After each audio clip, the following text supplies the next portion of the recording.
ನಾ ಬ್ಯಾರನ ತಿಳ್ಕೊಂಡಿದ್ದೆ ಅಲ್ರಿ.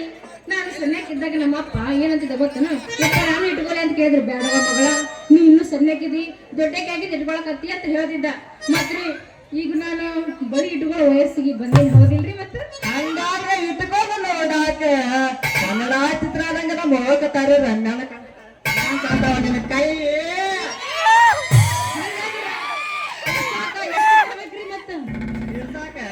ಒಂದ್ ಡಜನ್ ಉತ್ಕೊಂಡ್ರ 12 ಬರ್ತಾವ, ಅರ್ಧ ಡಜನ್ ಉತ್ಕೊಂಡ್ರ 6 ಬರ್ತಾವ.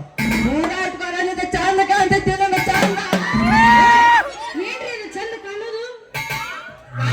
ಕೈ ತಪ್ಪು ತಿಳ್ಕೊಕ್ ಹೋಗ್ಬೇಡ ಅವಳಿಗೆ. ಇಲ್ಲಪ್ಪ, ನಾ ಏನ್ ತಪ್ಪು ತಿಳ್ಕೊಳಂಗಿಲ್ಲ. ಅಲ್ಲ, ಇಟ್ಕೊಂಡ್ರ ಅವನ್ನ ಪೂರಾ ಇಟ್ಕೋಬೇಕು, ಅರ್ಧ ಇಟ್ಕೋಬಾರ್ದು. ಯಾಕಂದ್ರೆ ಈಗ ನನ್ನ ಕಡೆ ಅಷ್ಟು ರೊಕ್ಕ ಇಲ್ರಿ. ಬೇಕಿದ್ರೆ ಮ್ಯಾಗಿನ ಎರಡು ಕೊಡ್ತೀನ್ರಿ, ಕೆಳಗಲು ಇನ್ನೊಂದ್ಸಲ ಬಂದಾಗ ಕೊಟ್ಟಕ್ಕಿನ್ರಿ. ನೀವೇನ್ ತಪ್ಪು ತಿಳ್ಕೊಬೇಡ.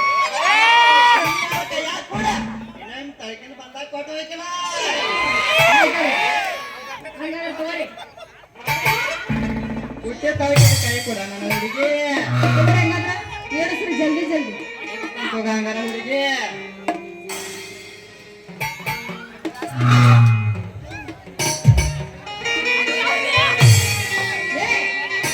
ಏನ್ರಿ ನೀವು ಬಳಿ ಇಡ್ಸಂಗ ಅವನ ಕೈ ಹಚ್ಚಾಕತ್ತಿರಲ್ಲ ಅಂದ್ರೆ ಹೆಸರನ್ನ ಕಂಡ್ರಿ? ಹಂಗಲ್ಲ ಹುಡುಗಿ, ನೀನು ಇದ್ದ ಮೊದ್ಲೇ ಸಲ ಉಟ್ಕೋದ ನಿನ್ನ ಕೈ ಬಾಳ ಬೆರ್ಸದಾವ. ಸ್ವಲ್ಪ ಹಿಚಿ ತ್ರಾಸ ಆಗೋದ. ನೋಡ್ರಿ, ಇಡ್ಸುದು ಇಳಿಸ್ತೀರಿ, ಜಲ್ದಿನೇ ಇಳಿಸ್ಬೇಕು. ಯಾಕಂದ್ರೆ ಆಮೇಲೆ ನಮ್ಮಪ್ಪ ಬಂದಂದ್ರೆ ಅರ್ಧ ಮರ್ದ ಇಟ್ಕೊಳಕ್ ಆಗೋದಿಲ್ಲ. ನನಗೆ ಮೊದ್ಲೇ ಹೇಳಕತ್ತೀನಿ ನೋಡು, ನಾ ಏನ ಇಟ್ಕೊಂಡ್ರೆ ಪೂರಾ ಇಟ್ಕೊಳತ್ತಿ, ಅರ್ಧ ಇಟ್ಕೊಂಡ್ರೆ ನಾವು ಆಗಂಗಿಲ್ಲ ನಮಗೆ. ಹುಡುಗಿ, ನಿಮ್ಮ ಅಪ್ಪ ಬರ್ಲಿ, ನಿಮ್ಮ ಅಪ್ಪನ ಬರ್ಲಿ, ನಿಮ್ಮ ಅಪ್ಪ ಬರ್ಲಿ, ಹೊಟ್ಟೆ ಹಾಕಕ್ ಹೋಗ್ಬೇಡ. ಈ ಊರಾಗ ಪಂಚರಂತ ಗೊತ್ತಿದ್ದೀನಿ, ಈಗೆಲ್ಲ ಮುಗ್ಸಾಕ ನಮ್ಮ ಗಂಡ್ರು ಸಂಜುನದ, ನಮ್ಮ ಬಾಳ ನಮ್ಮ ಪಂಚಾಯತಿ ಪರಮೇಶ್ವರನದ, ನಮ್ಮ ಬಂಗಾಳಪ್ಪನದ, ಇವ್ರೆಲ್ಲ ಅವ್ರ ಮತ್ತ ನೀ ಅಂಜಾಕ್ ಹೋಗ್ಬೇಡ. ನಾ ಪೂರಾ ನಿನಗೆ ಹಿಡ್ಸೇ ಕಳ್ತಾನೆ.